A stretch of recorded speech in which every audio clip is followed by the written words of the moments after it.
In the dusty frontier town of Copper Ridge, a wedding is about to take a deadly turn.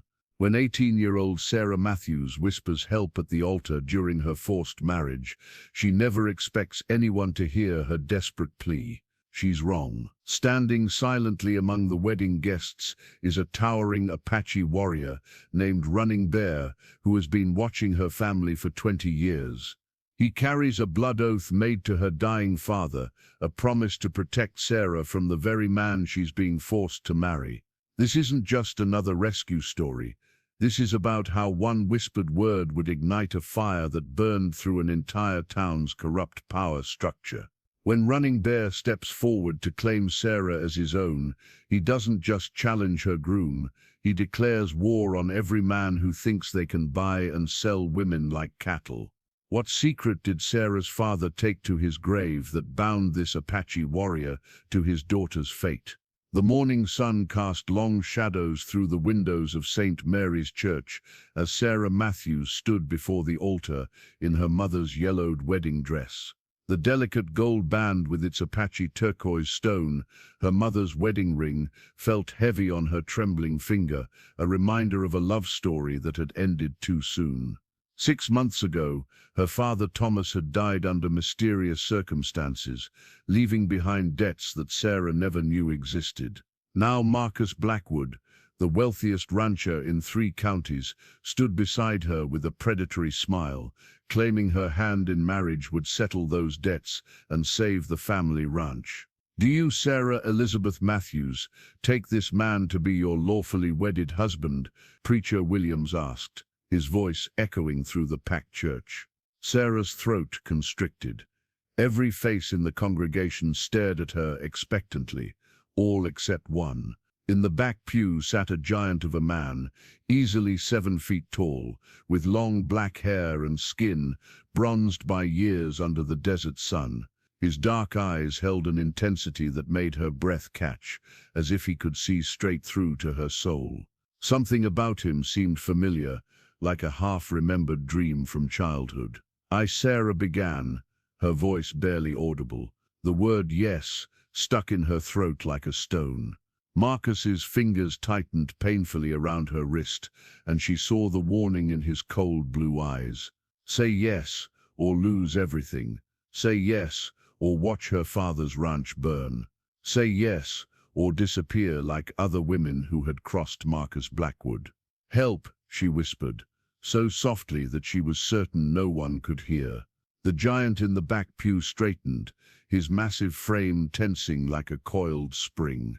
His hand moved instinctively to something hanging from his neck, a carved bone medicine pouch that seemed to pulse with its own energy. For 20 years he had waited for this moment, bound by a sacred oath made to a dying friend. Thomas Matthews had saved his life once, and in return, Running Bear had sworn to protect Thomas's family from any harm that might befall them. "Speak now or forever, hold your peace," Preacher Williams intoned, following the familiar ritual. Running Bear rose from his seat, his imposing presence commanding immediate attention.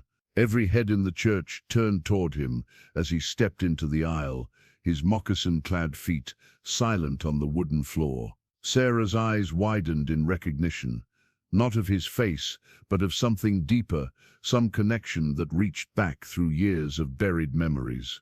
"I object," Running Bear said, his deep voice carrying the authority of thunder rolling across the mountains. "Sarah Matthews is under my protection." Marcus Blackwood's face flushed red with rage. "You have no right, savage. This is a Christian ceremony, in a Christian church." "She called for help," Running Bear replied calmly, his gaze never leaving Sarah's face. "I answer." Sarah stared at him in wonder, remembering fragments of her childhood, a tall figure standing beside her father, teaching her to track animals and read the signs of the desert. Her father's Apache friend, the one who had vanished from her life after her mother's death. The one her father had spoken of in hushed, reverent tones. "Running Bear," she whispered. His stern expression softened slightly. "Hello, little sparrow." The childhood nickname hit her like a physical blow, unlocking memories she had thought lost forever. her father lifting her onto this giant's shoulders, walking through fields of wildflowers, while he taught her the names of plants in his native tongue. Her mother smiling as she watched them from the porch, the same turquoise ring catching the light as she waved. Marcus stepped forward, his hand moving toward the gun at his hip. Nobody leaves this church until this woman becomes my wife. Around the congregation, several of Blackwood's men stood and drew their weapons, surrounding the altar like wolves circling prey. Sarah realized with crystal clarity that this had always been the plan: force her into marriage in front of witnesses, then eliminate anyone who might object later. Think carefully, Blackwood, Running Bear warned, his hand resting on the handle of a knife that seemed too large for any ordinary man to wield. I made an oath to Thomas Matthews. I will not break it, even if it means painting these walls with blood. Sarah looked around the church at the frightened faces of her neighbors, people who had known her since childhood, but were too afraid of Blackwood's power to speak up for her. Only Running Bear had answered her desperate plea, and now he stood ready to face down a dozen armed men to honor a promise made to her dead father. Whatever oath you made to that fool is meaningless now, Marcus snarled. He's dead, and his debts belong to me. Everything he owned belongs to me, including his daughter. Sarah is not property, Running Bear said, his voice carrying a dangerous edge. She is the daughter of my blood brother, and I will die before I let you harm her. The revelation sent shockwaves through the congregation. Thomas Matthews had been blood brothers with an Apache warrior. Sarah felt the world tilt around her as she realized how little she truly knew about her father's past, about the promises that had been made in her name before she was even born. Marcus raised his gun, pointing it directly at Running Bear's chest. Then die, savage. But Running Bear moved with fluid grace that belied his massive size, diving toward Sarah as Marcus fired. The bullet struck the wooden cross above the altar, sending splinters raining down as Running Bear swept Sarah into his arms and rolled behind the communion table. "Stay low," he commanded, drawing his knife as chaos erupted throughout the church. Gunfire echoed through the small church as Running Bear shielded Sarah behind the overturned communion table, his carved bone medicine pouch pressed against his chest. The sacred bundle contained herbs blessed by his grandmother, eagle feathers earned in battle, and most importantly, a lock of Thomas Matthews' hair, the physical symbol of the blood oath that bound him to protect this woman with his life. The passage, Sarah whispered urgently, remembering something from her childhood visits to this church. There's a hidden passage beneath the altar. Running Bear's eyes widened with understanding. Of course, Thomas had shown him the escape route years ago, back when they were planning for exactly this kind of emergency. He grabbed Sarah's hand, and they crawled along the floor as bullets splintered the wood above their heads. "How many men does Blackwood have?" Running Bear asked as they reached the altar's base. "Too many," Sarah replied, pressing her fingers along the wooden panels until she found the hidden catch. A section of the floor swung downward, revealing a narrow tunnel that led beneath the church. "My father built this during the Apache Wars, in case the church ever came under attack." As they dropped into the darkness, Running Bear couldn't help but smile grimly. Thomas Matthews had always been thinking 3 moves ahead, even in death. The tunnel was cramped for someone of Running Bear's size, but he squeezed through, following Sarah's lead as she navigated by memory and instinct. They emerged behind the church in a grove of cottonwood trees, where Thomas had hidden supplies 20 years ago during their first meeting. Running Bear moved aside some carefully arranged stones and retrieved a leather satchel that had been waiting all this time. Inside was Thomas Matthews' hidden journal, filled with detailed notes about Marcus Blackwood's illegal activities. Page after page documented fraudulent land deals, intimidation tactics, and most damning of all, Blackwood's plan to seize Apache territory by using the Matthews Ranch as a gateway to sacred burial grounds. "Your father discovered Blackwood's real plan 6 months before he died," Running Bear explained as they mounted his waiting horse. It wasn't about your ranch specifically, it was about access to the ancient burial grounds beyond your property. Land that belongs to my people by treaty and sacred law. Sarah pressed close against his back as they rode hard toward the desert, Blackwood's shouts growing distant behind them. Is that why my father died? Because he was going to expose Blackwood. Thomas was a good man who kept his promises, Running Bear said, his voice heavy with old grief. He promised your mother he would protect you, and he promised me he would never let anyone desecrate our ancestors' resting place. Those promises got him killed. The sound of pursuing horses grew louder as Blackwood's men organized their hunt. Running Bear guided their mount through increasingly rocky terrain, following paths known only to the Apache, leading them toward a sanctuary where no white man could follow. I don't understand, Sarah said, clinging to him as they navigated a narrow canyon pass. Why would you risk your life for me? We haven't seen each other in 10 years. Running Bear was quiet for a long moment, remembering the day Thomas had saved his life during a skirmish between Apache raiders and cavalry soldiers. He had been barely 20 then, wounded and trapped behind enemy lines, when Thomas Matthews, a civilian scout working for the army, had defied orders to carry him to safety. Your father could have left me to die, Running Bear finally answered. Instead, he risked everything to save the life of an enemy. When I recovered, I offered him anything he wanted as payment for that debt. Do you know what he asked for? Sarah shook her head, though he couldn't see the gesture. He asked me to be a brother to him, and to promise that if anything ever happened to his family, I would protect them as if they were my own blood. Running Bear's voice grew softer. We performed the blood brother ceremony in secret, mixing our blood with sacred clay from the mountains. From that day forward, his family became mine, and mine became his. But why keep it secret? Because your mother was afraid, Running Bear admitted. She knew that friendship with an Apache would make your family targets. Thomas honored her wishes and kept our bond private, but he never forgot his promise to introduce us properly when you were old enough to understand. They crested a ridge, and Sarah gasped at the sight below them, a hidden valley filled with ancient petroglyphs and towering red rock formations that seemed to glow in the afternoon sun. This was Apache sacred ground, a place where spirits walked among the living, and time moved differently than in the outside world. He told me stories about you, Sarah said suddenly. When I was little, he would tell me about his Apache friend who could track a butterfly's path through the wind and speak with eagles. I thought they were just fairy tales. Not fairy tales, Running Bear said as they caved into the valley. Promises. Behind them,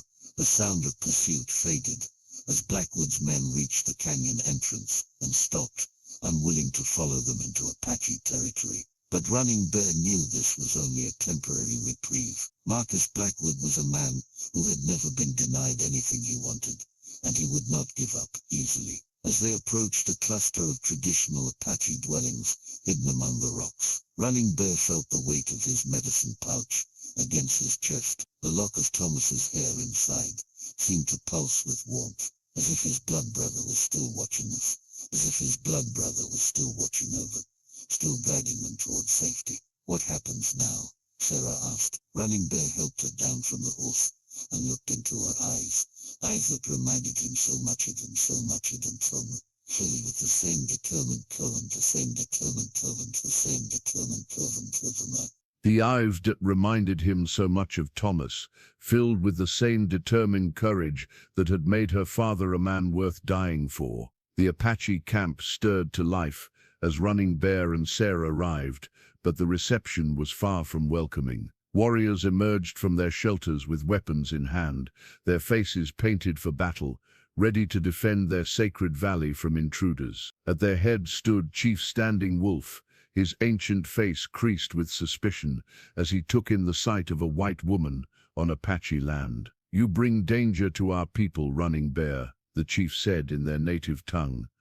The horse soldiers will follow. "She is under my protection," Running Bear replied in English, ensuring Sarah could understand. "Thomas Matthews' daughter carries Apache blood in her veins." Sarah started at this revelation, but before she could question it, gunshots echoed from the canyon entrance. Blackwood's men had found local trackers willing to risk Apache territory for the right price, and they were closing in fast. Running Bear quickly retrieved his grandfather's war lance from his dwelling, a weapon passed down through 5 generations of Apache warriors, its steel point sharp enough to pierce armor, and its wooden shaft carved with symbols that told the story of every battle it had seen. The lance represented not just his right to fight, but his authority to speak for his clan. "Take this," he said to Sarah, pressing Thomas's journal into her hands. "Find shelter with the women and children. If something happens to me, get this information to the territorial authorities in Santa Fe." But Sarah shook her head, surprising herself with her own determination. "I'm not hiding anymore. These men are here because of me, and I won't let others die for my freedom." Chief Standing Wolf studied her with new interest. "You would fight beside Apache warriors, white woman." "I would fight beside anyone willing to stand against Marcus Blackwood," Sarah replied firmly. "And if I truly have Apache blood, then this is my fight too." The old chief's eyes widened slightly. He looked from Sarah to Running Bear, then at the turquoise ring on her finger, a ring he recognized from many years ago. "Show me your hands," he commanded.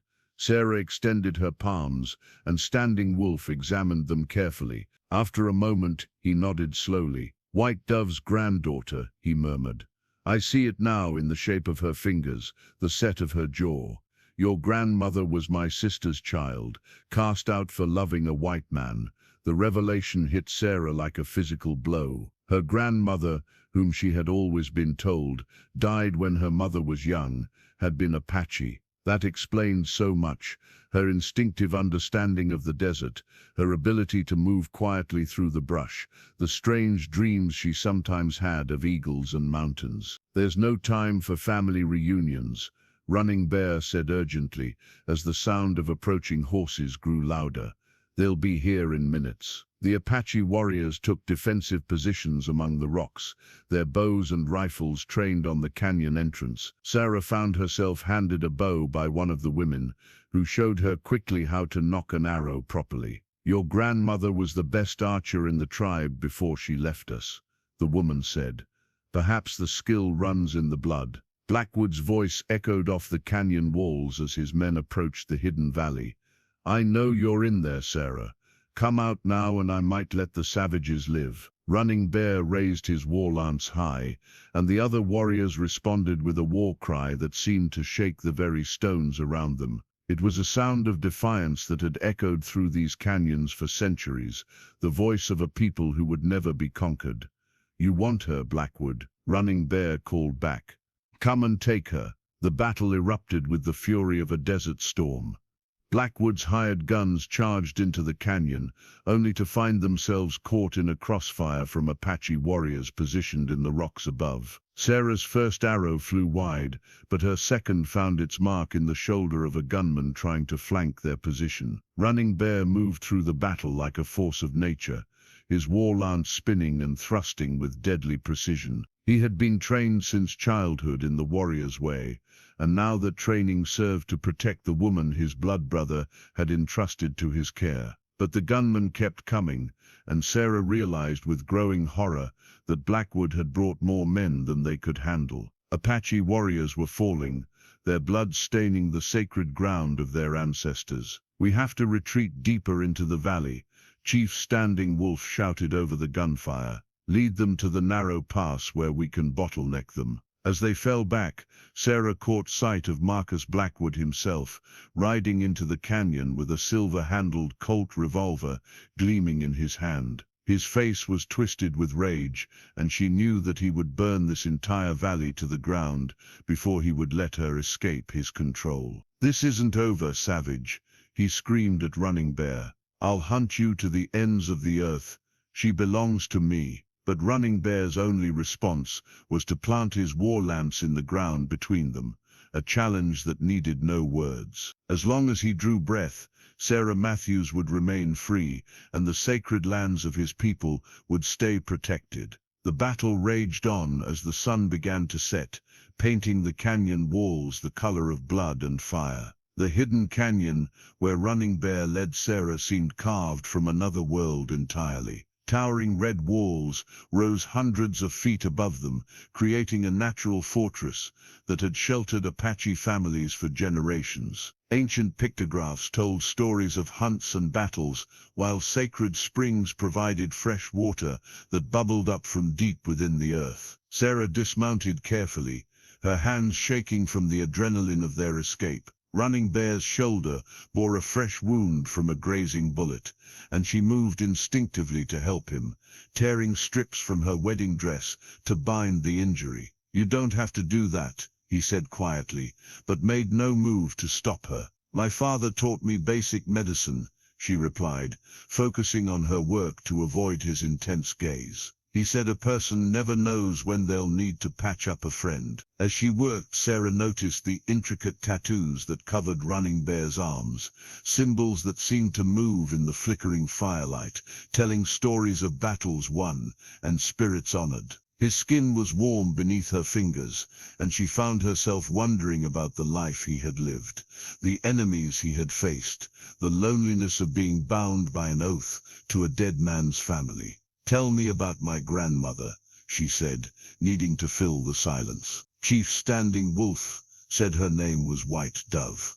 Running Bear's expression softened. She was the most beautiful woman in the tribe, and the most stubborn. "When she fell in love with your grandfather, everyone told her it was forbidden. But White Dove said love recognizes no boundaries, and she was willing to leave everything she knew to follow her heart." "What happened to her?" "She died giving birth to your mother, alone in a white settlement where no Apache medicine woman could help her." Running Bear's voice carried old pain. "Your grandfather loved her enough to bring your mother back to the tribe every summer, until she was 15. That's how your parents met. Your father was working as a guide, and he saw your mother swimming in the sacred pool." Sarah's breath caught as another childhood memory surfaced, her mother humming Apache lullabies while she worked in the garden, her father teaching her words in a language she now realized was her grandmother's tongue. "Is that why you recognized me?" she asked.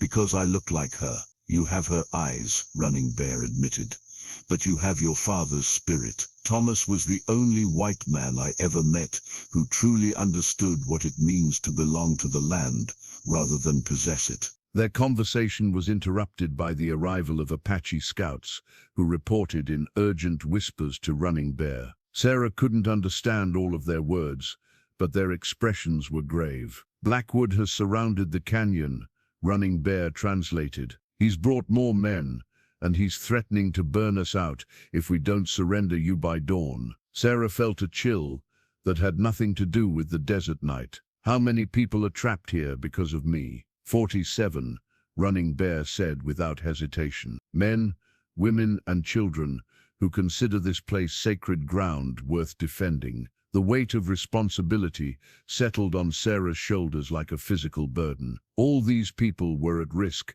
because she had whispered one desperate word at the altar. But looking around at the faces gathered in the firelight, warriors ready to fight, women preparing medicine, children playing quietly despite the danger, she realized something profound had shifted inside her. These people weren't strangers. They were family she had never known she had. "There has to be another way out," she said. "My father would never have brought me to a place with only one exit." Running Bear studied her face in the firelight, seeing something there that reminded him powerfully of Thomas Matthews on the night they had become blood brothers. "There is," he said slowly, "but it requires trusting in something your white world doesn't believe in." He led her to a natural pool, fed by the sacred spring, its surface reflecting the stars above like a mirror. The water was warm, heated by underground thermal springs that the Apache believed connected directly to the spirit world. "Your grandmother used to say that White Dove blood gives certain gifts," Running Bear explained. the ability to see paths that others cannot, to hear voices carried on the wind, to find water in the desert when all hope is lost. Sarah knelt beside the pool, studying her reflection. For the first time in her life, she didn't see a frightened girl trapped by circumstances beyond her control. She saw a woman with the blood of two peoples flowing through her veins, carrying the strength of Apache warriors and the determination of frontier settlers. "What do I need to do?" she asked. Running Bear handed her a small clay bowl filled with sacred paint made from desert minerals. "Paint the symbols of your clan on your face and ask the spirits of this place to guide us to safety." As Sarah applied the paint, intricate patterns that seemed to flow from her fingers as if she had done this 1,000 times before, she felt something awakening within her. The frightened bride who had whispered for help at the altar was disappearing, replaced by someone stronger, someone who belonged to this ancient place and these fierce people. When she looked up, Running Bear was staring at her with something approaching awe. "White Dove," he whispered. "You look just like her." Sarah stood, feeling power flowing through her veins like liquid fire. For the first time in her life, she knew exactly who she was and what she was meant to do. "Then let's honor her memory," she said, "and find a way to save our people."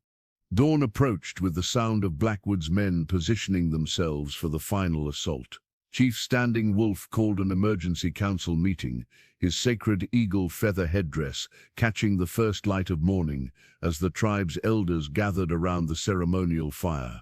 The headdress, passed down through generations of chiefs, represented not just authority, but the collective wisdom of all Apache ancestors who had faced impossible odds and survived.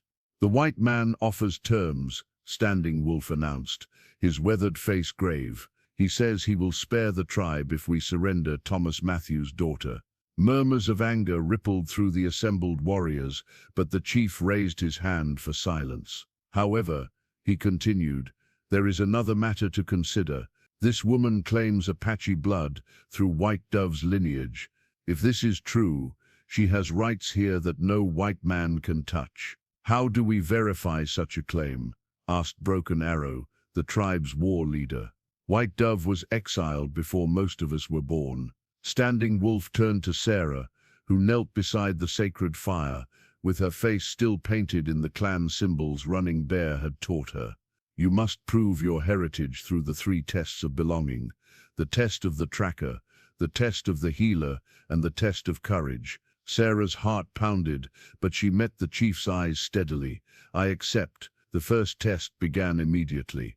Sarah was blindfolded and led to a section of the canyon she had never seen, then told to track a specific warrior back to camp, using only sign reading and instinct. The sun climbed higher as she knelt in the dust, studying barely visible footprints and broken twigs, feeling for the subtle signs her father had taught her years ago. But this was different from tracking deer with Thomas. This was reading the story of a human being moving with purpose through hostile territory. As she followed the trail, Sarah began to see patterns she had never noticed before: how the warrior had placed his feet to avoid loose stones, how he had used natural cover to remain hidden from watchers above. When she found the warrior waiting at the appointed spot, his eyes showed genuine respect. "White Dove's blood runs true," he said simply. The second test proved more challenging. Sarah was presented with a warrior who had been wounded in the previous day's fighting, his shoulder pierced by a bullet that remained lodged deep in the muscle. Using only traditional Apache healing methods, she had to extract the bullet and prepare medicines from desert plants. Her hands shook as she selected herbs by instinct rather than knowledge, trusting in something deeper than conscious memory. The wounded warrior bit down on a leather strap as Sarah worked, using a knife heated in the sacred fire to probe for the bullet. When she finally extracted it, she packed the wound with a poultice made from desert sage and cactus pulp, then bound it with fibers from yucca plants. "The spirits guide your hands," the tribal medicine woman observed approvingly. "This is healing work learned from the ancestors, not from white medicine books." But it was the third test that would determine everything. As the sun reached its zenith, Chief Standing Wolf led Sarah to the edge of a cliff overlooking a deep gorge. Far below, a narrow ledge provided the only crossing point over a stream that fed the sacred pools. Fear is the enemy of courage, the chief explained. A true Apache warrior must be able to move through dangerous places without letting terror cloud their judgment. Cross the gorge and bring back an eagle feather from the nest on the far side. Sarah looked down at the dizzying drop, her stomach clenching with vertigo. One wrong step would mean certain death on the rocks below. But as she prepared to begin the descent, Running Bear stepped forward. "I challenge this test," he said formally. "Sarah Matthews has already proven her courage by standing against Blackwood and choosing to fight beside us rather than flee to safety. The law is clear," Standing Wolf replied. "All 3 tests must be completed." "Then let me make it more interesting," came a new voice from the canyon entrance. Marcus Blackwood rode into the sacred space with a dozen armed men, his silver-handled Colt revolver trained directly on Chief Standing Wolf's chest. "I'm tired of waiting for you savages to make up your minds. The woman comes with me now, or I start killing Apache until there's nobody left to argue." The warriors reached for their weapons, but Blackwood's men already had them covered. "I wouldn't try it," Marcus sneered. "I've got sharpshooters positioned on every ridge around this canyon. One signal from me, and this whole place becomes a shooting gallery." Sarah felt rage building in her chest like a gathering storm. This man had murdered her father, stolen her birthright, and now threatened to destroy innocent people who had shown her nothing but kindness.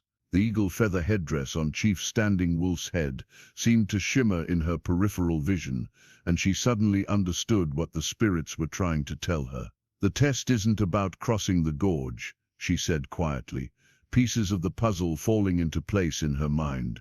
"It's about choosing which side of the divide you belong on." Without another word, Sarah walked directly toward Marcus Blackwood, her chin raised in defiance. "I'll go with you willingly, if you give me your word that you'll leave these people alone." Marcus smiled triumphantly. "Finally showing some sense, darling. Don't worry, we'll have a lovely wedding night once we get back to civilization." But as he reached out to grab her arm, Sarah moved with speed that surprised even herself. Her hand closed around the handle of his silver revolver, and in one fluid motion she had spun behind him with the gun pressed to his temple. "Actually," she said, in a voice that carried the authority of desert wind and ancient stones, "I think we need to renegotiate our terms." The canyon fell silent, except for the whisper of wind through stone and the distant cry of an eagle soaring overhead. The standoff lasted only seconds before chaos erupted. Marcus's men opened fire, but the Apache warriors were ready, using the canyon's natural cover to return deadly accurate shots from positions they had prepared throughout the night. Sarah dove behind a boulder, still clutching Blackwood's silver-handled Colt, as bullets sparked off stone around her.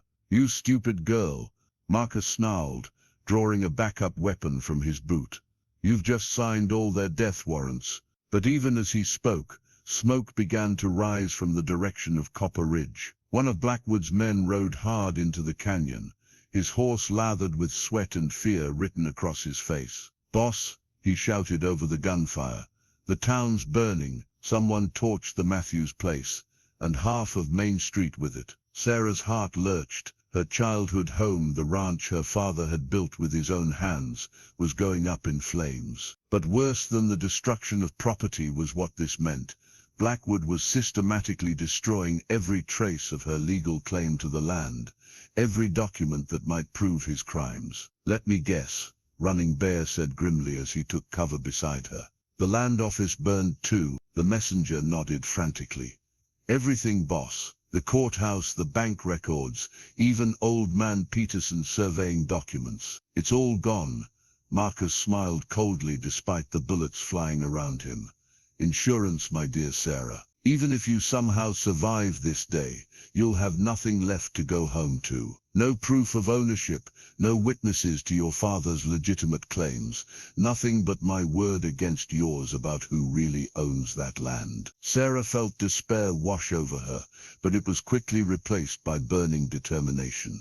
You burned the wrong things, Marcus. The evidence that matters most isn't in any building. She pressed her hand to the carved bone medicine pouch that Running Bear had given her, feeling the weight of her father's hidden journal inside. Thomas Matthews had been too smart to keep all his important papers in obvious places. But even more importantly, the real proof of Blackwood's crimes lay in the testimony of people who had witnessed his intimidation tactics. His fraudulent land deals, his systematic campaign of terror against anyone who opposed him. Emma, Sarah whispered, suddenly remembering her best friend who worked as a clerk in Blackwood's own office. Emma had access to his private correspondence, his financial records, his real plans for the Apache territory. What are you thinking? Running Bear asked, reloading his rifle with practiced efficiency. I'm thinking Marcus just made a very big mistake, Sarah replied. By destroying the public records, he's also destroyed any legitimate cover for his own activities. Emma's been keeping books for him for 2 years. She'll know where the real evidence is hidden. The battle raged around them, but Sarah's mind was racing ahead to possibilities she hadn't considered before. If they could get word to Emma, if they could expose Blackwood's larger conspiracy, they might be able to turn this from a desperate last stand into something much more significant. Chief Standing Wolf, she called to the Apache leader, who was directing his warriors' defensive positions with calm authority. How many of your people have been harmed by Blackwood's land grabbing? Every Apache family between here and Santa Fe has lost sacred ground to his schemes, the chief replied, not taking his eyes off the battle. He sells the same parcels to multiple buyers, takes their money, then uses his hired guns to run off anyone who complains. Sarah felt pieces of a larger picture clicking into place. This wasn't just about one forced marriage or one stolen ranch. Marcus Blackwood had been running a massive land fraud operation, using his wealth and connections to systematically steal territory from both Apache tribes and legitimate white settlers. Running Bear, she said urgently. How fast can you get a message to the territorial governor in Santa Fe? With the right horse and a clear path, 2 days, he replied. But why? Because we're not just fighting for my freedom anymore. We're fighting to expose the biggest land fraud scheme in territorial history. Sarah looked around at the Apache warriors risking their lives to protect her, and she felt the full weight of her mixed heritage settling on her shoulders like a mantle of responsibility. What do you need? Running Bear asked, seeing the determination blazing in her eyes. I need someone who can ride fast and shoot straight to get to Emma without being seen. And I need the rest of us to hold this canyon long enough for the real cavalry to arrive. As if summoned by her words, a new sound echoed off the canyon walls, not gunfire, but the thunder of many horses approaching at full gallop. For a heart-stopping moment, Sarah thought Blackwood had brought reinforcements, but then she saw the dust cloud approaching from the east, and her heart leaped with hope. Apache war party, Running Bear said with grim satisfaction. Word has reached the other clans. Marcus Blackwood's face went pale as he realized his tactical advantage. Marcus Blackwood's face went pale as he realized his tactical advantage was about to disappear. What had started as a simple kidnapping was rapidly escalating into a full-scale war between his hired guns and the entire party escalating. Fall back, he shouted to his men. We'll burn them out later. But as his forces retreated toward the canyon mouth, Sarah made a decision that would change everything. Instead of staying safely hidden behind cover, she stepped into the open with Blackwood's silver revolver in her hand. Marcus, she called, her voice carrying clearly across the canyon. This ends here and now. The approaching war party, Blackwood's retreating men, and every Apache warrior in the canyon stopped to watch as Sarah Matthews, granddaughter of White Dove, daughter of Thomas, claimed by blood and choice as sister to the Apache nation, stood alone in the morning sun and challenged the most powerful man in the territory to finish what he had started. That evening, as Apache healers tended to the wounded and scouts kept watch for Blackwood's return, Sarah sat by the sacred fire, examining the silver locket she had managed to save from her burning home. She had carried it in her wedding dress pocket, never suspecting that it contained the final piece of a puzzle that had shaped her entire life. The locket had belonged to her grandmother, White Dove, but Sarah had never been able to open it. Now, with trembling fingers, she found the hidden catch and watched as it sprang open to reveal a faded photograph that took her breath away. The image showed a young Apache woman in traditional dress, standing beside a tall white man with kind eyes and a gentle smile. But it wasn't just any Apache woman. It was clearly Sarah's grandmother, and the resemblance between them was so striking that Running Bear gasped audibly when he saw the photograph. "White Dove," he whispered reverently.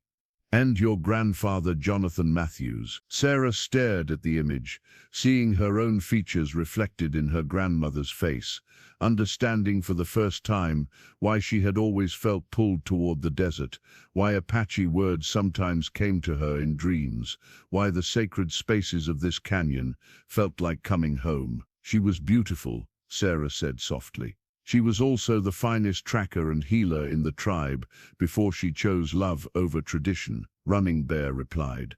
"Your grandmother could find water in places where even the oldest Apache would die of thirst. She could read the wind like other people read books, and she could heal wounds that would kill ordinary people. Is that why I knew how to treat your bullet wound?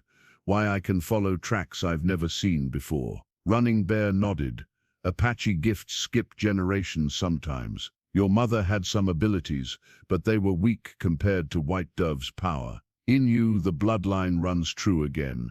Chief Standing Wolf approached the fire, his ancient face thoughtful as he studied the photograph. "I knew your grandfather," he said quietly. "Jonathan was different from other white men. He came to our territory not to take land or find gold, but to learn about plants that could heal sickness. Your grandmother taught him the old ways, and he taught her to read and write in English." Sarah felt tears stinging her eyes as she imagined her grandparents' forbidden love story, an Apache healer and a white botanist finding each other across the divide of two cultures, choosing to build a bridge of understanding that would span generations. What happened to him after she died? "Jonathan stayed long enough to see your mother safely placed with Thomas Matthews' family. Then he disappeared into the eastern mountains," Standing Wolf replied. "Some say he died of grief. Others believe he became a hermit, living alone with his memories and his guilt." Guilt? He always blamed himself for White Dove's death. If she had stayed with the tribe, she would have had access to Apache medicine women who might have saved her during childbirth. But she chose to follow him to the white settlements, where such knowledge was forbidden. Sarah closed the locket carefully, feeling the weight of 3 generations of love and loss pressing against her heart. Her grandparents had sacrificed everything for love.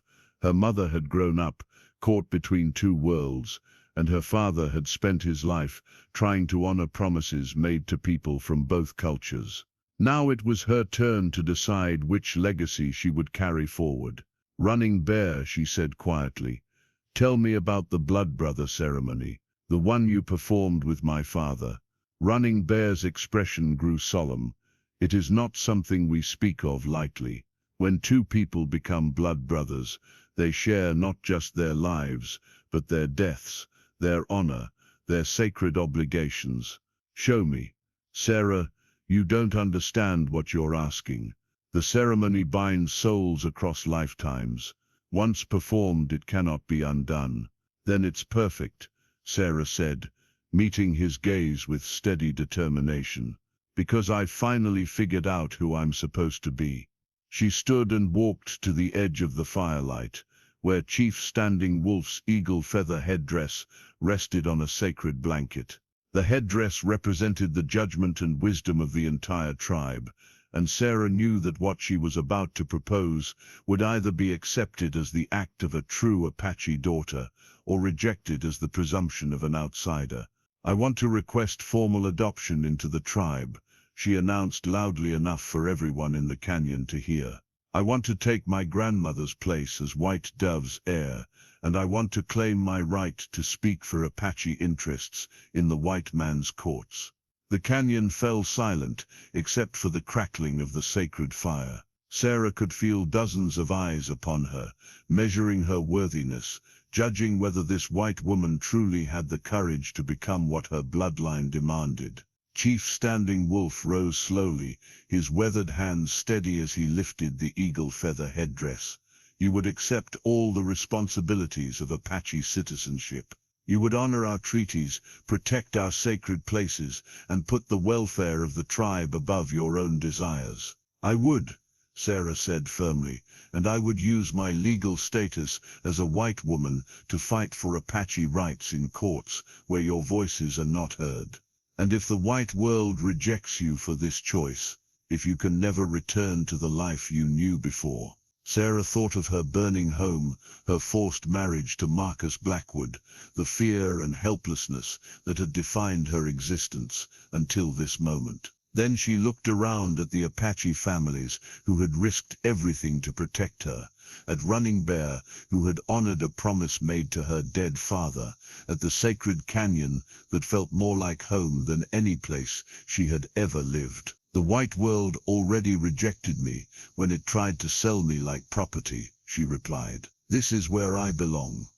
Chief Standing Wolf placed the eagle feather headdress on Sarah's head, and she felt power flowing through the ancient feathers like electricity. For a moment, the canyon seemed to shimmer around her, and she could see the spirits of all the Apache ancestors who had walked this land before her. "White Dove's granddaughter," the chief proclaimed, "I name you Little Sparrow who soars high, daughter of the Apache nation, heir to your grandmother's gifts, keeper of the old wisdom." The tribe responded with a ululating cry that echoed off the canyon walls, a sound of joy and acceptance that seemed to awaken something deep in Sarah's soul. She was no longer just a frightened girl seeking rescue. She was Little Sparrow who soars high, and she had work to do. As the celebration continued around the sacred fire, Running Bear approached her with something cupped carefully in his hands. When he opened his palms, Sarah saw a small eagle feather lying on a bed of sacred sage. "This was your grandmother's," he said quietly. "She gave it to me before she left the tribe, asking me to return it to her family when the time was right." Sarah accepted the feather with trembling hands, feeling the connection to her grandmother's spirit like a physical presence. As she wove it into her hair beside the other ceremonial feathers, she caught sight of movement at the canyon entrance. A lone rider was approaching, moving carefully with hands raised to show peaceful intent. As the figure drew closer, Sarah recognized Emma's auburn hair gleaming in the firelight. "Sarah," Emma called desperately as Apache scouts escorted her into the camp. "I came as soon as I could get away.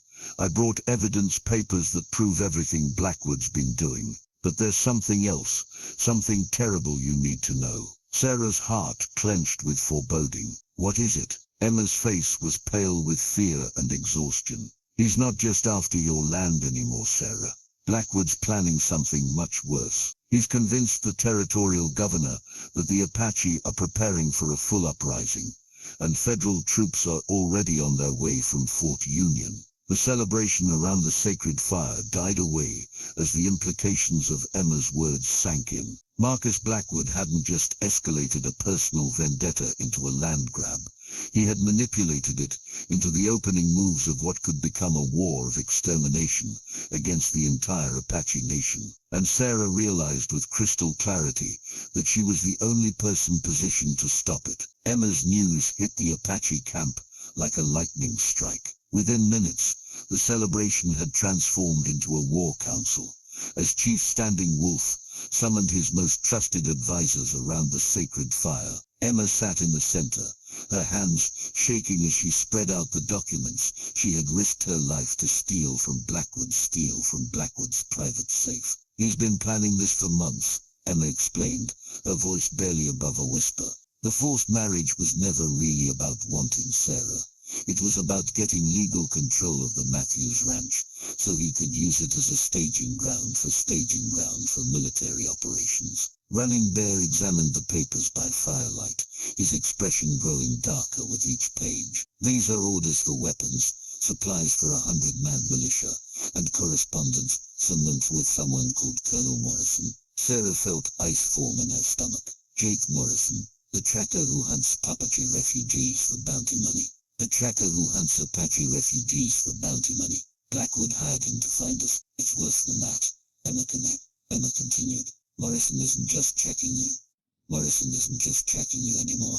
He's been spreading stories in every settlement for them and family. But the Santa Flapping Plague, the Apache are massing for war. But they're torturing white captives. But they're planning to massacre entire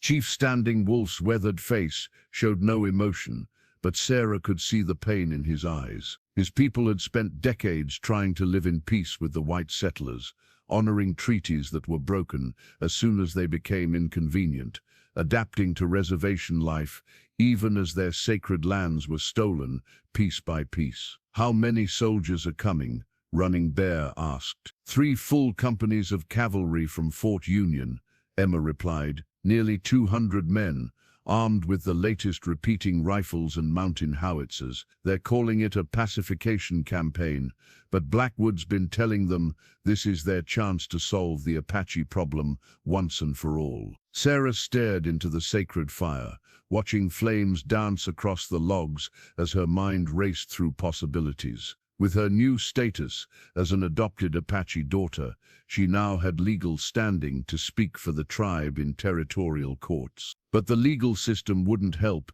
if federal troops arrived with orders to shoot first and ask questions later. "When will they get here?" she asked. "Morrison is leading an advance scouting party that should arrive by tomorrow afternoon," Emma said. "The main force will be here within 3 days." Sarah stood abruptly, her hand moving instinctively to the silver-handled Colt revolver she had taken from Blackwood. An idea was forming in her mind, dangerous, desperate, but possibly their only chance to prevent a massacre. "I need to get to Santa Fe," she announced. "If I can reach the territorial governor before Morrison's lies spread any further, I might be able to convince him that this is all based on false information." "That's over 200 miles of hostile territory," Running Bear protested. "Morrison's men are watching every trail between here and the territorial capital.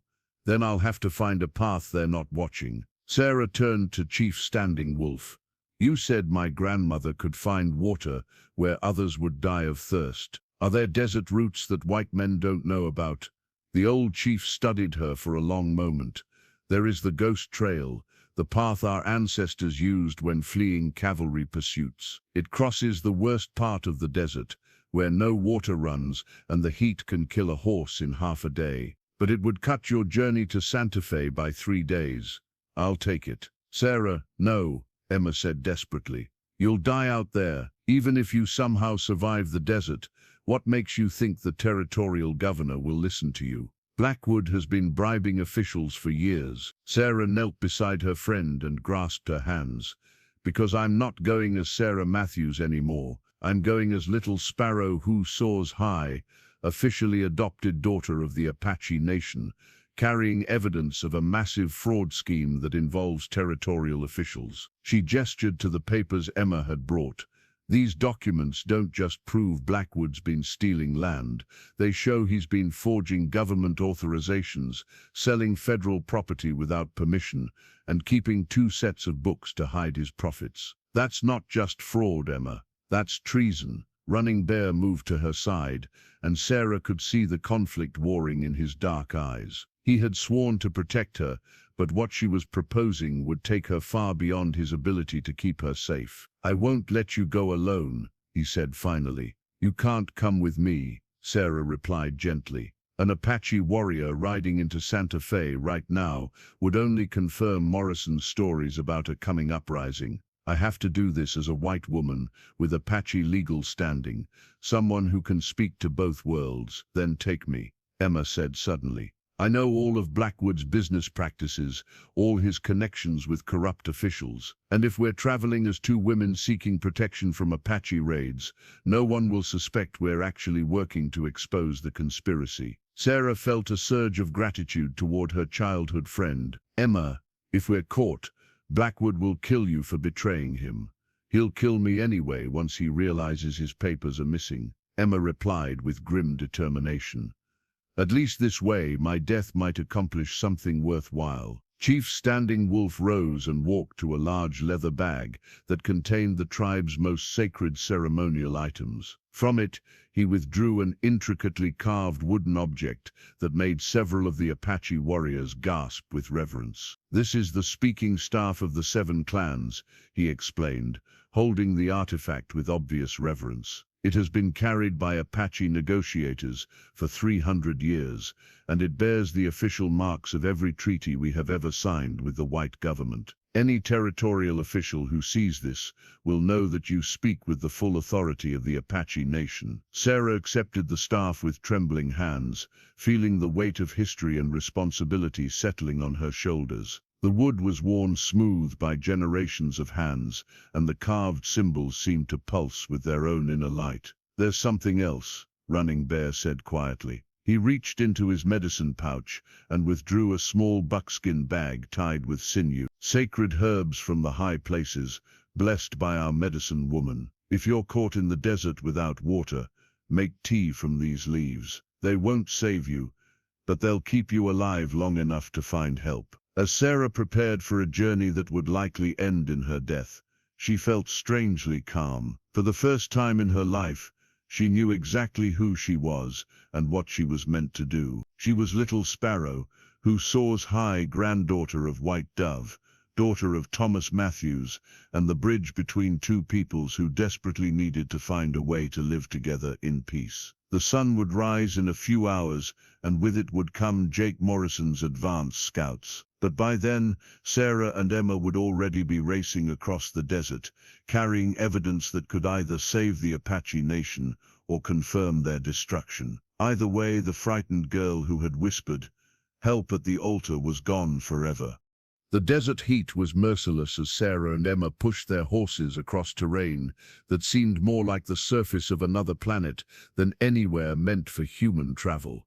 They had been riding for 18 hours straight, following ancient Apache trails that wound between towering rock formations and across alkali flats, where nothing grew but thorny scrub and the bleached bones of animals that had died seeking water. Emma rode ahead, her auburn hair now covered by a wide-brimmed hat that provided little relief from the sun's hammer blows. In her saddlebags, she carried the stolen documents that would either expose Blackwood's conspiracy or become evidence in their murder trial, assuming anyone ever found their bodies in this wasteland. Sarah followed close behind, the speaking staff of the 7 clans secured to her saddle alongside Running Bear's sacred herbs and her grandmother's silver locket. The weight of responsibility felt heavier than the desert heat, and she found herself whispering Apache prayers her grandmother had somehow taught her in dreams. "There,"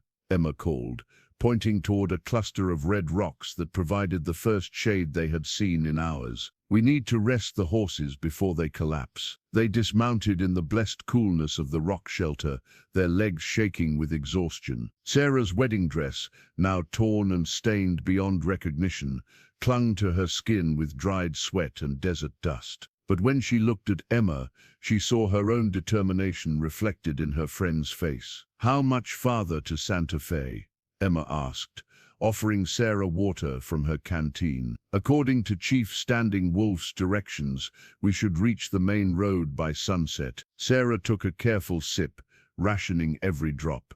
Then it's another day's hard riding to the territorial capital. Emma nodded, then froze as a sound echoed off the canyon walls, the distant baying of bloodhounds. They've found our trail. Sarah's blood went cold. Jake Morrison had brought tracking dogs, and in this open desert terrain, there was nowhere to hide from their supernatural sense of smell. She calculated quickly. The dogs were moving faster than horses could travel in this heat, and they would be on them within the hour. We have to split up, Sarah said, her mind racing through desperate options. You take the documents and head for Santa Fe on the main trail. I'll lead them deeper into the desert. Absolutely not, Emma replied firmly. We go together or not at all. Emma, listen to me. If Morrison catches us both, everything we've fought for dies with us. But if you can get those papers to the territorial governor, you can still expose Blackwood's crimes and prevent a war. The sound of the dogs grew closer, and Sarah could see dust clouds on the horizon marking Morrison's position. There was no time for lengthy arguments. She pulled out a false letter she had prepared, a forged document claiming to offer safe passage out of the territory. It was crude work, but in Morrison's hands it would serve a crucial purpose. What is that? Emma asked suspiciously. Insurance, Sarah replied, tucking the letter into her saddlebags. Morrison's going to find this letter and believe that someone in the territorial government is secretly helping us escape. It will make him paranoid, make him question his orders, maybe buy you time to reach Santa Fe before he can stop you. Emma stared at her friend with growing understanding. You're going to let them capture you.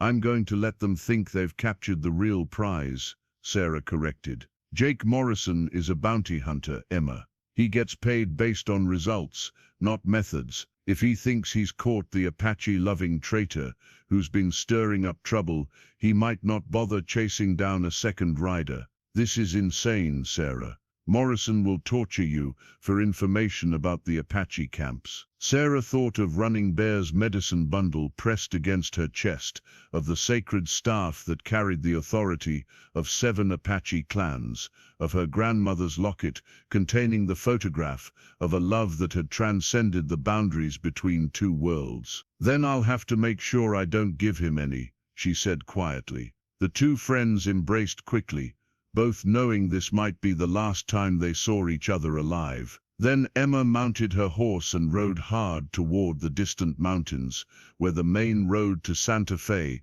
cut through a high pass. Sarah watched until her friend disappeared into the heat shimmer, then turned her horse toward the deepest part of the desert. She had perhaps 30 minutes to set her trap before Morrison's trackers arrived at the rock shelter. 30 minutes to arrange a deception that would either save her people or doom them all. As she rode, Sarah began dropping subtle signs of her passage, a torn piece of fabric here, a hoofprint in soft sand there, just enough to confirm that this was indeed the trail Morrison should follow. Behind her, the baying of the bloodhounds grew steadily louder. When she finally saw the dust cloud of Morrison's riders cresting a ridge, Sarah dismounted and took cover behind a large boulder. Her silver-handled Colt revolver was loaded and ready, but she knew it would be useless against a dozen professional manhunters. Her only weapon now was her wits, and her willingness to sacrifice everything for the people who had accepted her as family. Jake Morrison himself rode at the head of the column, a lean man with predator's eyes and a face scarred by years of violent work. When his bloodhounds led him straight to Sarah's hiding place, he smiled with the satisfaction of a job well done. Well, well, he drawled as his men surrounded the boulder with weapons drawn. If it isn't the little Apache princess herself, you've led us quite a chase, sweetheart, but playtime's over. Sarah stood slowly, her hands raised but her eyes blazing with defiance. Jake Morrison, I was wondering when Blackwood's pet dog would show up. Morrison's smile turned ugly. That kind of talk is going to make this a lot less pleasant for you. Now where are your savage friends hiding? What makes you think I'd tell you that? Because I'm very good at making people talk, Morrison replied, dismounting and walking toward her with casual menace. and because I've got something here that might change your attitude about cooperation."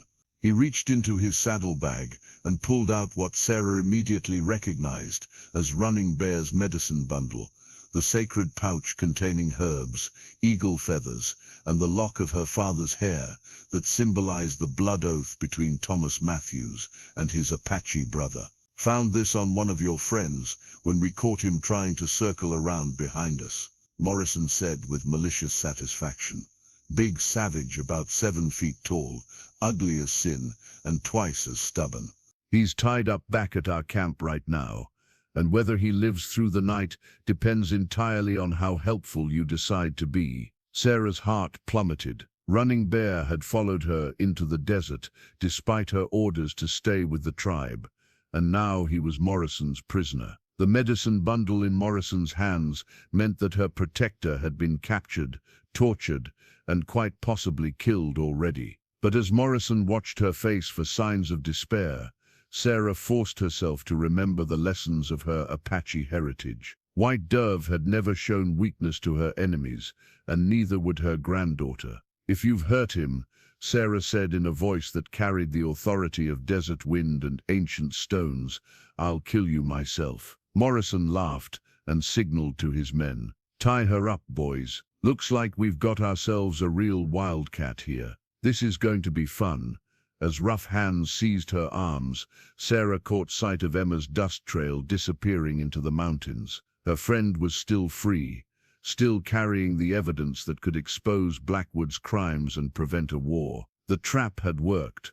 Now she just had to survive long enough for Emma to reach Santa Fe and reveal the truth. Sarah's grandmother's ceremonial knife lay hidden in a secret cave that White Dove had used generations ago, its blade still sharp enough to cut through leather and its handle carved with symbols that told the story of Apache women who had fought alongside their men in battles for survival. Sarah had found the cache using instincts she didn't fully understand, following signs that seemed to call out to her bloodline across the decades. 3 days had passed since Morrison's men had captured her, and Sarah had used every moment to plan her escape. They had underestimated her, because she was a woman, because she was young, because they believed Apache ways were primitive and ineffective.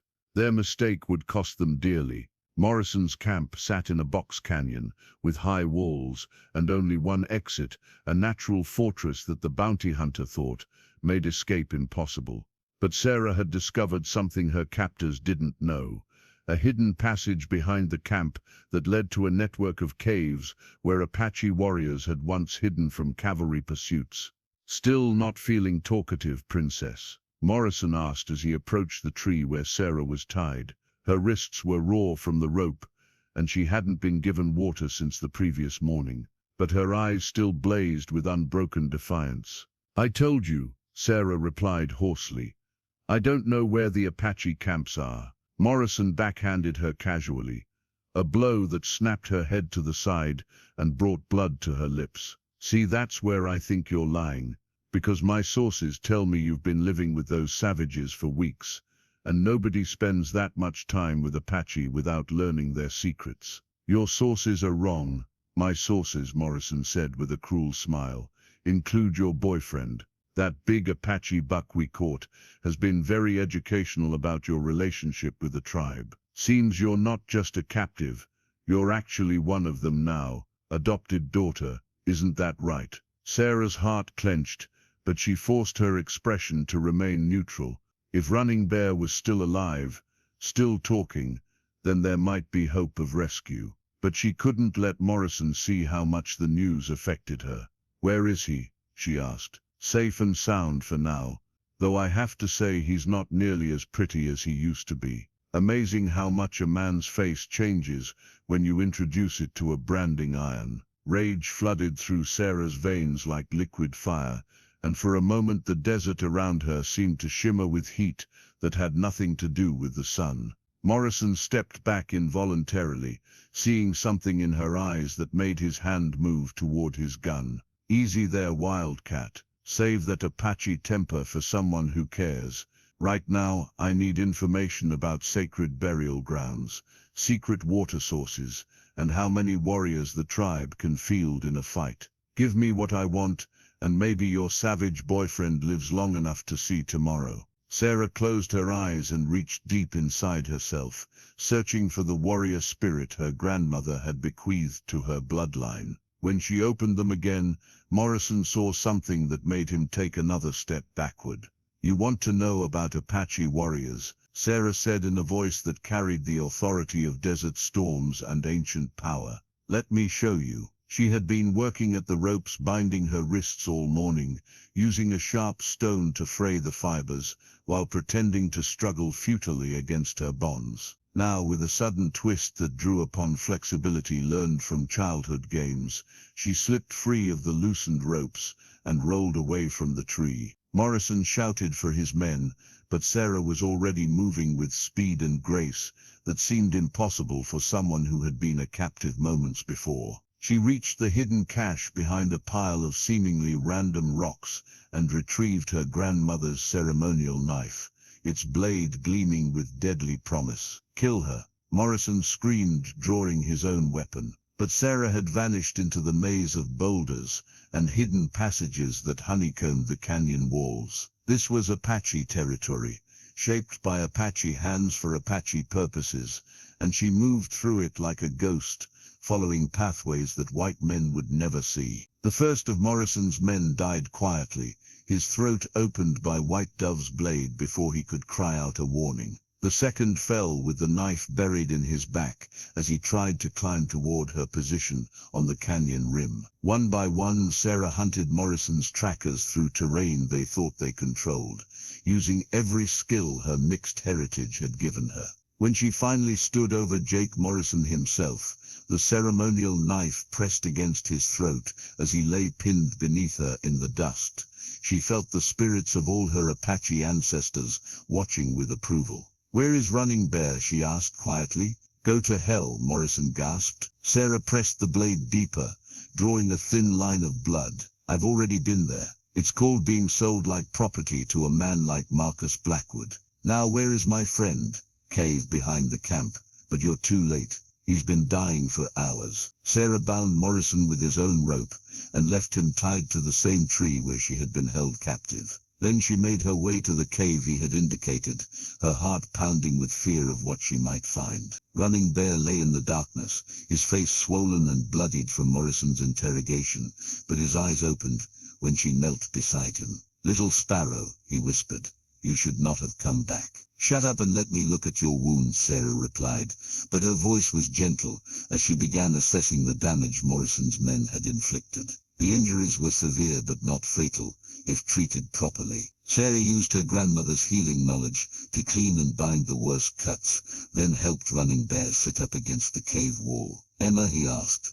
"Safe, I hope?" She should have reached Santa Fe by now, with the evidence we need to expose Blackwood's conspiracy. Sarah touched the medicine bundle that Morrison had returned to her after capturing Running Bear. "Why did you follow me?" "I told you to stay with the tribe." "Because Thomas made me promise to protect his daughter," Running Bear replied simply. "All of his daughter, including the part that insists on riding into impossible danger to save everyone else." Sarah felt all too threatening, but she pushed him back. There would be time for emotion later, assuming they survived the next few hours. "Can you ride?" she asked. "Can you ride?" she asked. "If it means getting away from Jake Morrison, I can fly." They made their way carefully out of the canyon, using passages that Running Bear knew from his own youth as a warrior. Behind them, Morrison's surviving men were beginning to organize a search, but by the time they realized their prisoners had escaped, Sarah and Ranira were already 80 miles away, riding hard toward the distant mountains, where they hoped Emma had found safety and allies. As they rode, Sarah felt her grandmother's knife secure at her side, a reminder that she was no longer the helpless girl who had whispered for rescue at the altar. She was Little Sparrow who soars high, granddaughter of White Dove, daughter of the Apache Nation, and she had just proven that she could be as deadly as any warrior when the people she loved were threatened. The transformation was complete. Now it was time to save two peoples from a war that would destroy them both. Santa Fe shimmered in the distance like a mirage as Sarah and Running Bear crested the final ridge before the territorial capital. Their horses were exhausted, their water was nearly gone, and both riders bore the marks of their desperate journey across the desert. But they were alive, and according to the dust cloud behind them, Emma had indeed reached the city ahead of Morrison's surviving men. There, Running Bear pointed toward the plaza at the heart of the city, where a crowd had gathered around what appeared to be an official proclamation. Something is happening. As they rode closer, Sarah could make out Emma's voice rising above the crowd, addressing a man in military uniform who stood on the steps of the territorial courthouse. Papers were scattered at his feet, the documents Emma had risked her life to steal from Blackwood's safe. Forged authorizations for land sales, falsified military reports about Apache activities, and correspondence proving a conspiracy to incite war for personal profit. Emma was saying, as Sarah and Running Bear approached the edge of the crowd. The military officer, Sarah recognized him as Colonel James Patterson, the territorial governor's military advisor, raised his hand for silence. "These are serious allegations, Miss Carson, but you're asking me to believe that a respected businessman like Marcus Blackwood would orchestrate such an elaborate deception. Then maybe you'll believe her when she tells you the same thing,"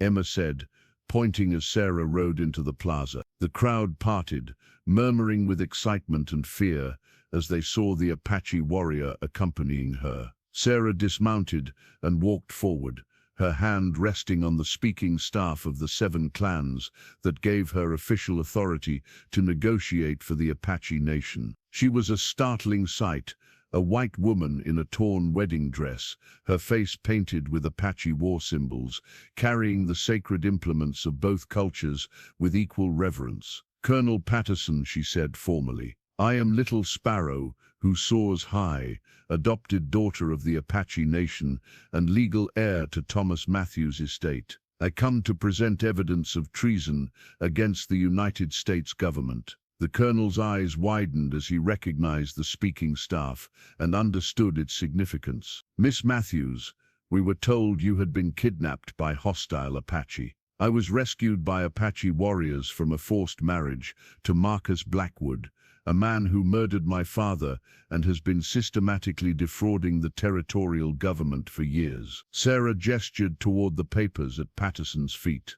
"The evidence is all there, Colonel. Blackwood has been selling federal land without authorization, forging military dispatches to justify his actions, and planning to use Apache territory as his private empire. Even if these allegations are true," Patterson replied carefully, "federal troops are already en route to deal with what appears to be an Apache uprising. Reports indicate that hostiles have been gathering in large numbers, threatening white settlements throughout the territory." "Reports from Jake Morrison," Sarah said, her voice carrying clearly across the plaza. "A bounty hunter in Blackwood's employ who has been spreading lies to justify a military campaign that will clear Apache land for illegal development." As if summoned by her words, Morrison himself rode into the plaza with his remaining men, their faces grim with the dust of hard travel. He pointed directly at Sarah and Running Bear.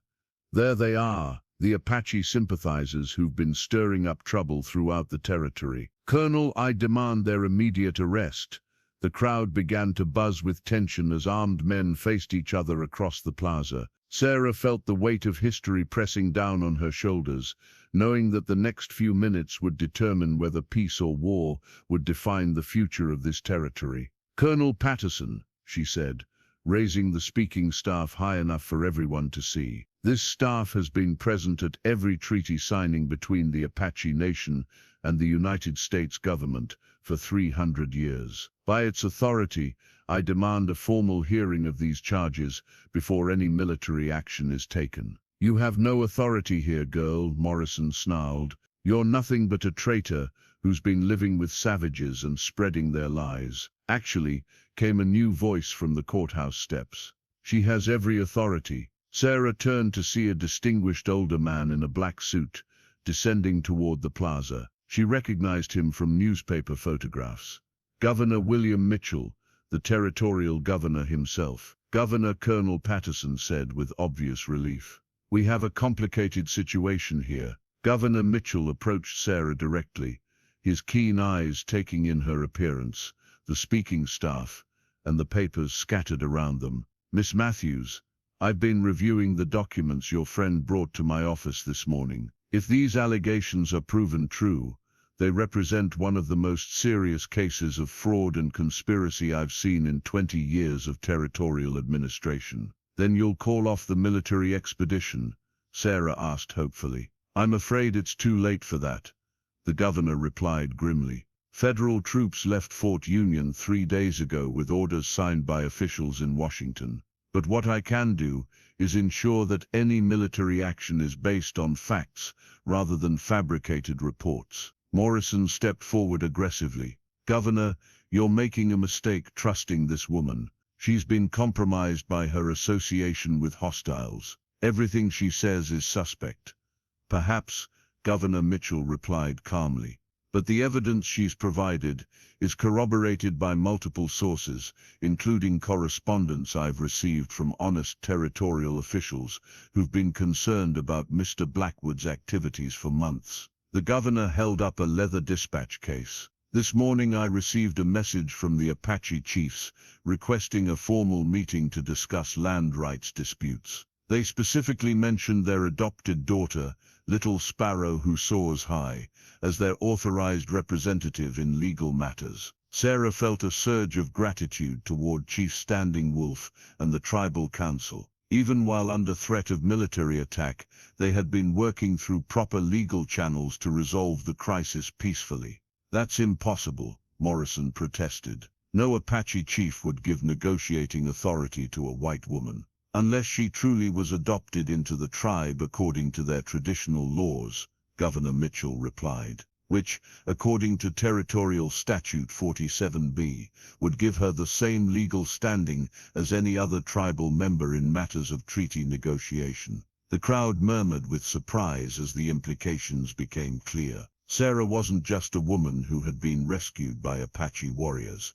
She was legally their representative, authorized to speak for the entire nation in negotiations with territorial authorities. Governor, Sarah said, seizing the moment, I formally request that all military action be suspended until a proper investigation can determine the truth about these alleged Apache raids. I believe you'll find that most of the reported attacks never actually occurred. Colonel Patterson looked skeptical. Miss Matthews, we have sworn statements from dozens of witnesses reporting Apache raids throughout the territory. Witnesses paid by Marcus Blackwood, Emma interjected, stepping forward with another sheaf of papers. I found receipts in his files showing payments to men for testimony regarding Indian depredations. He's been manufacturing evidence of an Apache uprising to justify military intervention. Running Bear spoke for the first time since entering the plaza, his deep voice carrying the authority of a war leader.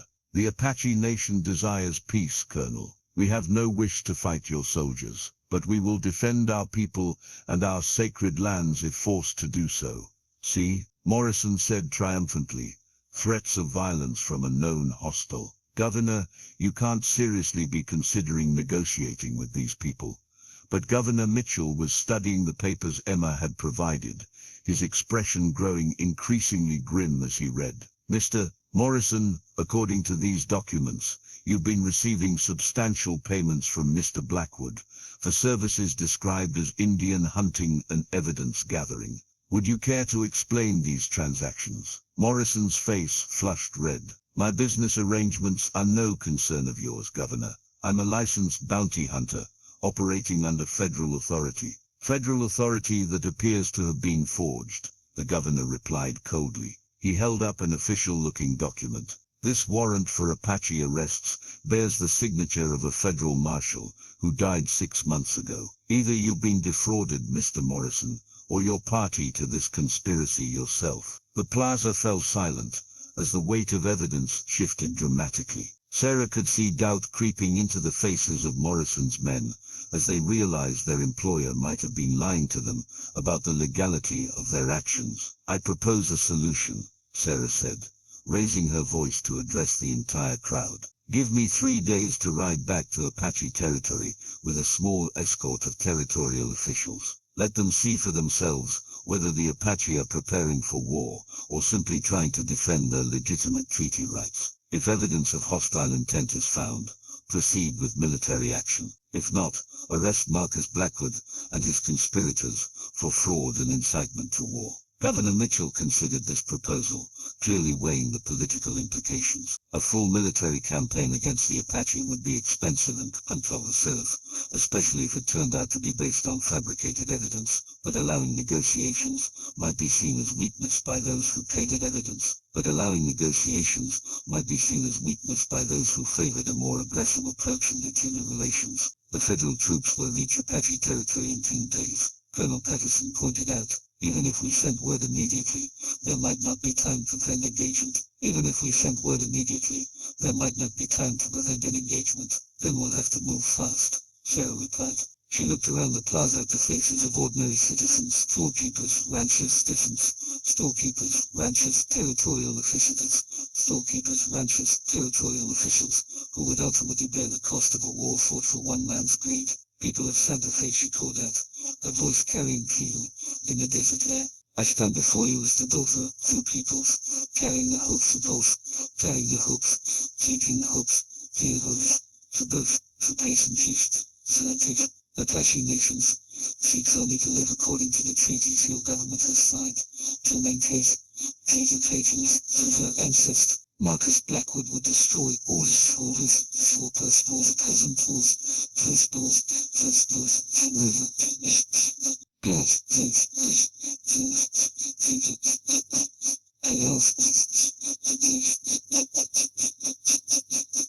The show V Bove, Wentove Trenold, Rithenpien War Wentove.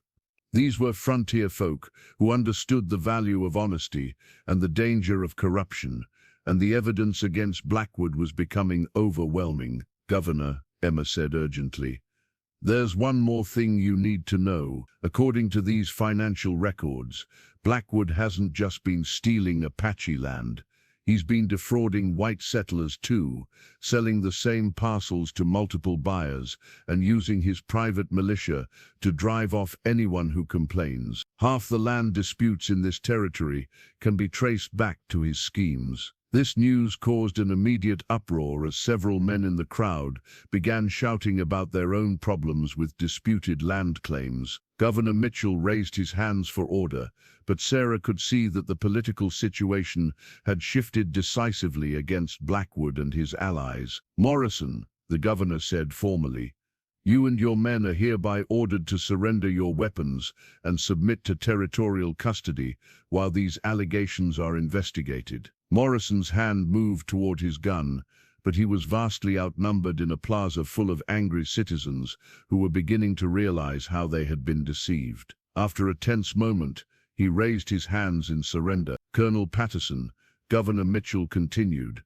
send riders immediately to intercept the federal troops. Tell them to halt their advance until further orders, and prepare a formal warrant for Marcus Blackwood's arrest on charges of fraud, conspiracy, and incitement to armed conflict. Sarah felt a weight lifting from her shoulders as she realized they had actually done it, exposed the conspiracy, prevented a war, and created a path toward justice for both peoples. But even as she savored this victory, she knew the hardest work still lay ahead. Making peace between two cultures would require more than just arresting the men who had tried to start a war. It would require building bridges of understanding that could withstand the suspicions and prejudices of generations. But for the first time since she had whispered help at the altar, Sarah truly believed it might be possible. The federal troops arrived at Devil's Canyon just as the sun crested the eastern mountains, their blue uniforms and brass buttons gleaming in the early light. Major William Carson rode at the head of 2 companies of cavalry, expecting to find Apache war parties massed for battle. Instead, he found a white flag flying over the canyon entrance and a delegation waiting peacefully in the valley below. Sarah stood beside Chief Standing Wolf and Running Bear, wearing a dress that combined elements of both cultures, white cotton fabric decorated with traditional Apache beadwork, her grandmother's silver locket gleaming at her throat alongside a necklace of sacred stones. In her hands she held both the speaking staff of the 7 clans and an official document bearing the territorial governor's seal. Major Carson, she called as the cavalry column approached. I am Little Sparrow, who soars high, authorized representative of the Apache Nation and bearer of a message from Governor Mitchell. The major rode forward cautiously, his hand resting on his saber as he studied the unusual scene before him. His orders had been clear: pacify hostile Apache forces threatening territorial settlements. But this looked more like a diplomatic meeting than a military engagement. Miss Matthews, I presume, he said, recognizing her from the descriptions in his briefing papers. I was told you had been taken captive by hostiles.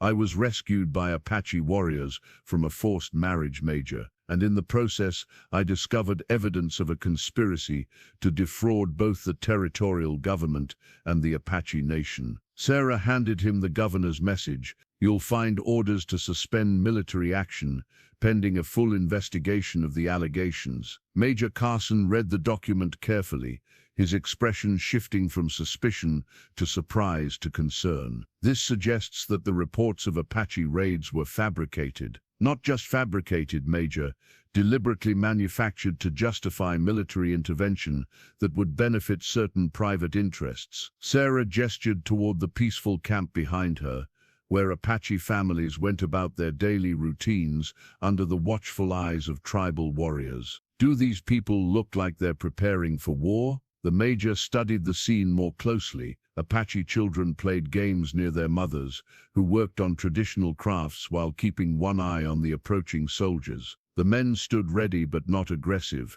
their weapons visible but not threatening. It looked like any frontier settlement, not a war camp. Major Chief Standing Wolf said in careful English, the Apache Nation has never sought war with your people. We ask only to live in peace on the lands promised to us by treaty, to maintain our sacred places, and to raise our children according to the ways of our ancestors. Then why were we told you were massing for attacks on white settlements? Running Bear stepped forward, his imposing presence commanding immediate attention.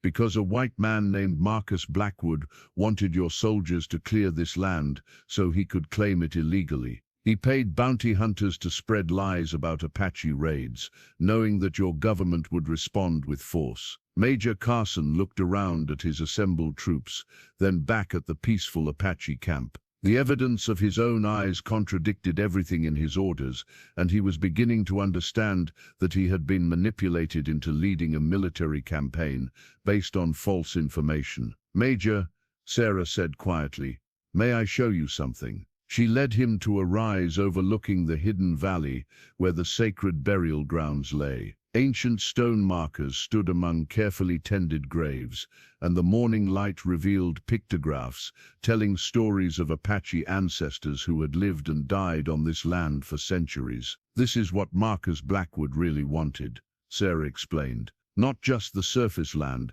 but access to these burial grounds where he believed gold might be hidden. He was willing to start a war to get it. My God, Major Carson whispered, staring at the sacred cemetery. He would have desecrated graves for gold. He would have done worse than that, Sarah replied grimly. According to the evidence we found, Blackwood was planning to sell burial artifacts to Eastern collectors, destroy the grave markers to eliminate Apache land claims, and then subdivide the entire area for sale to railroad companies. The major was quiet for a long moment, processing the implications of what he was seeing. His military career had been built on following orders without question, but those orders had been based on lies designed to serve the greed of one man at the expense of an entire people. What do you propose we do now? He asked finally. Help us build something better, Sarah said simply. The Apache Nation is willing to establish a formal trading post where both peoples can meet safely, to create legal frameworks for resolving land disputes peacefully, and to work together on projects that benefit everyone. but it has to be based on honesty and mutual respect, not fear and deception. Chief Standing Wolf nodded approvingly. Little Sparrow speaks wisdom. The Apache have much to offer your people: knowledge of desert survival, medicines made from native plants, skilled craftsmanship in metalwork and textiles. In return, we ask for fair prices, honest dealing, and recognition of our rights under the treaties your government has signed. Major Carson looked at his assembled troops, many of whom were listening to this conversation with obvious interest. These were frontier soldiers who understood the value of peace and the cost of unnecessary wars. "I'll need to send word to my superiors," he said slowly, "but I can recommend that military action be suspended while proper negotiations take place." "There's one more thing, Major," Sarah said. "Marcus Blackwood is still at large, and he has hired gunmen who won't give up easily. If this peace process is going to work, we'll need protection from men who profit from conflict." "Are you asking for military protection?" "I'm asking for justice, Major. Blackwood and his co-conspirators broke federal laws, violated treaties, and attempted to incite war through fraud and deception. They need to be held accountable, not just for what they did to the Apache, but for what they tried to do to your government." Major Carson nodded slowly. "I'll dispatch a company to assist territorial authorities in apprehending the suspects, and I'll recommend to Washington that this case be investigated at the highest levels." As the major began issuing new orders to his troops, Sarah felt Running Bear's hand on her shoulder. "You did it, Little Sparrow. You found a way to turn enemies into allies." "We all did it," Sarah replied, looking around at the mixed group of Apache and cavalry soldiers who were beginning to interact with curious respect rather than hostility. "But this is just the beginning. Building real peace is going to take years of patient work." She thought of her grandmother White Dove, who had loved across cultural boundaries and paid the ultimate price for it. She thought of her father Thomas, who had kept promises to people from both worlds, even when it cost him his life. And she thought of the children in both communities who deserved to grow up in a world where such bridges were possible. The frightened girl who had whispered help at the altar was gone forever. In her place stood Little Sparrow, who soars high, ready to spend her life building the peace her ancestors had died hoping to see. Chapter 13. Marcus Blackwood's ranch house burned against the night sky like a beacon of justice, as territorial marshals led the handcuffed rancher toward a waiting prison wagon. 3 days of investigation had revealed the full scope of his conspiracy: forged documents, bribed officials, intimidated witnesses, and a private army of gunmen who had terrorized anyone who opposed his land-grabbing schemes. Sarah watched from the porch of what had once been her family's home, now rebuilt with help from both Apache craftsmen and sympathetic white settlers. The structure itself told the story of two cultures learning to work together: traditional adobe walls decorated with Apache patterns, wooden beams carved with symbols honoring both Christian and native spiritual traditions. "It's over," Emma said, joining Sarah as they watched Blackwood's empire collapse. The territorial governor's investigators found evidence linking him to land fraud schemes in 3 territories. "He'll spend the rest of his life in federal prison." Sarah nodded, but her expression remained thoughtful. "Arresting Blackwood was the easy part, Emma. The hard part is making sure something like this never happens again." Behind them, the sound of celebration drifted from the main room, where Apache and white families gathered around a large table laden with food, prepared according to both traditions. It was the first of what Sarah hoped would become regular community gatherings, opportunities for people to meet as neighbors rather than strangers. "Governor Mitchell wants to make your trading post the official model for territorial policy," Emma continued. "He says what you've built here proves that different cultures can coexist peacefully if they're given proper legal frameworks and honest leadership." The trading post had indeed become something remarkable in the months since the crisis ended. Apache families brought traditional crafts, medicinal herbs, and knowledge of desert survival techniques. White settlers offered manufactured goods, livestock, and access to eastern markets. Both communities benefited, and more importantly, both communities were learning to see each other as human beings rather than threats. Sarah, Running Bear, called from inside the house. Chief Standing Wolf wants to make an announcement. Sarah and Emma joined the mixed crowd gathered in the main room, where the elderly Apache chief stood with the territorial governor's official pardon document in his hands. The pardon cleared Running Bear of all charges related to kidnapping and incitement to violence, formally recognizing his actions as the legitimate protection of tribal interests. Today, Standing Wolf said in his careful English, we celebrate more than the end of one man's crimes. We celebrate the beginning of a new way of living together on this land. The crowd, Apache and white, young and old, farmers and warriors, applauded respectfully. Sarah looked around at faces that had been hardened by years of mutual suspicion and saw something she had never expected: hope. But the chief continued, raising his hand for silence. Celebrations are easy, living together day by day, season by season, year by year, that is the real test. We must choose every day to honor our agreements, to resolve our differences with words instead of weapons, to remember that this land is big enough for all of us, if we share it wisely. Governor Mitchell stepped forward, carrying an ornate wooden box. Chief Standing Wolf speaks wisdom that extends far beyond this territory. The success of this community has attracted attention in Washington, and I've been authorized to establish the Copper Ridge Territorial Peace Commission with Little Sparrow, who soars high, as its first director. Sarah's eyes widened in surprise.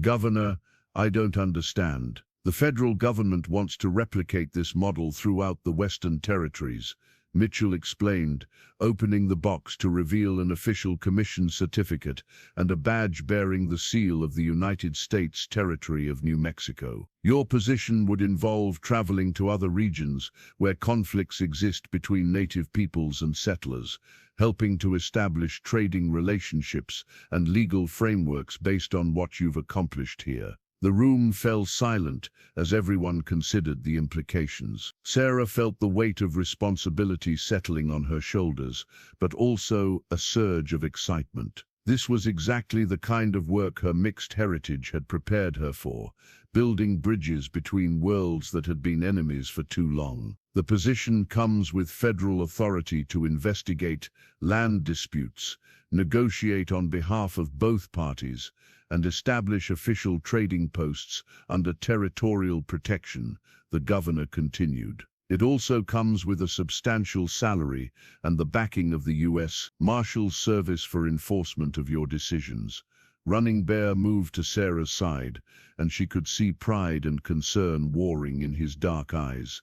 Little Sparrow, this is a great honor, but it would mean leaving your home, leaving your people, perhaps for years at a time. Sarah looked around the room at the faces of people who had become family, Apache warriors who had accepted her as a sister, white settlers who had learned to see past their prejudices, children of both cultures who played together as naturally as breathing. My people aren't just here anymore, she said slowly, understanding dawning in her voice.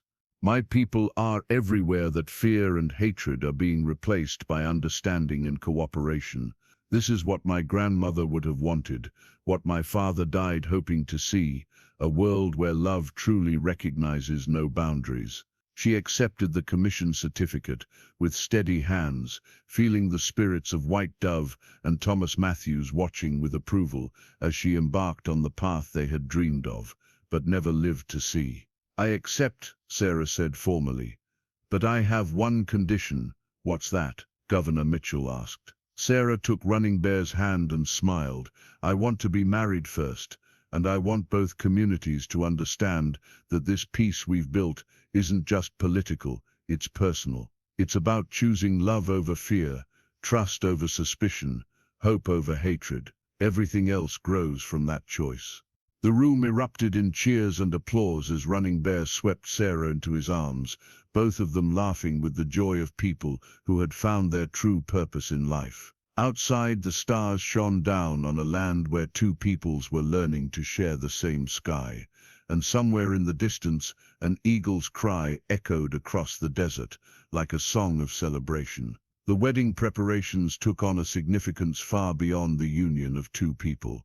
Apache and white families worked together for weeks to create a ceremony that would honor both traditions while establishing new ones for the future. The event would be held at the sacred spring where Sarah had first painted her face with Apache symbols, but it would include Christian elements to acknowledge her father's heritage as well.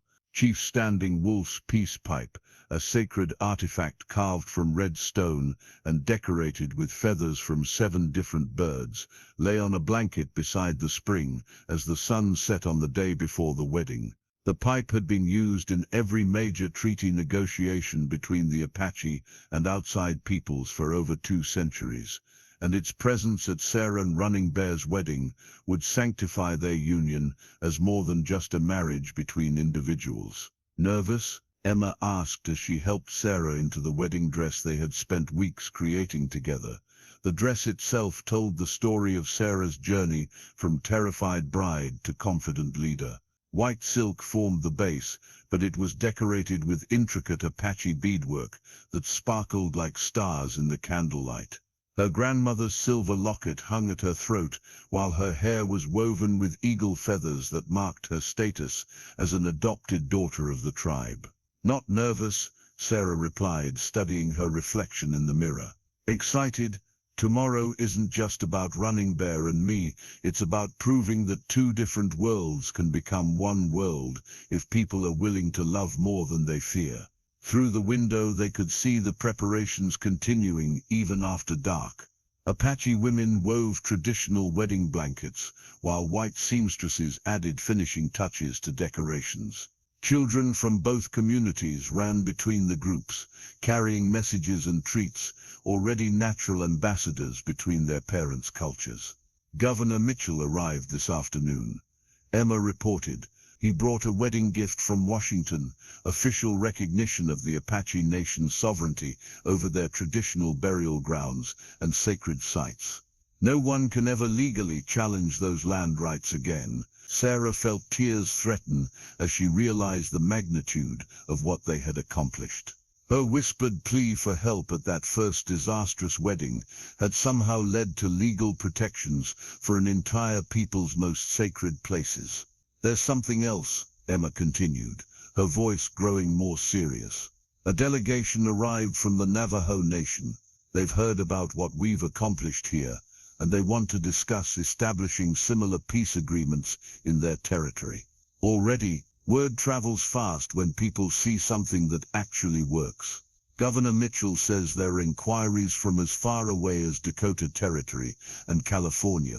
Everyone wants to know how you managed to turn enemies into family. Sarah looked out at the bustling scene of preparation, where people who had been taught to hate each other were now working side by side to celebrate love.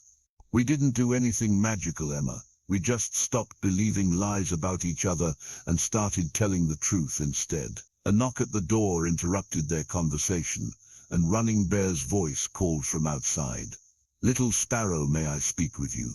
It was bad luck for the groom to see the bride before the wedding, but Apache tradition was more flexible about such matters. Sarah opened the door to find Running Bear holding a leather bundle wrapped in sinew. A gift from your grandmother, he said solemnly. Chief Standing Wolf found it among White Dove's belongings, sealed away for her granddaughter. With trembling hands, Sarah unwrapped the bundle to reveal a beautiful Apache wedding blanket, woven with patterns that seemed to shift and move in the candlelight. But more precious than the blanket itself was the letter tucked inside, written in English in a careful feminine hand.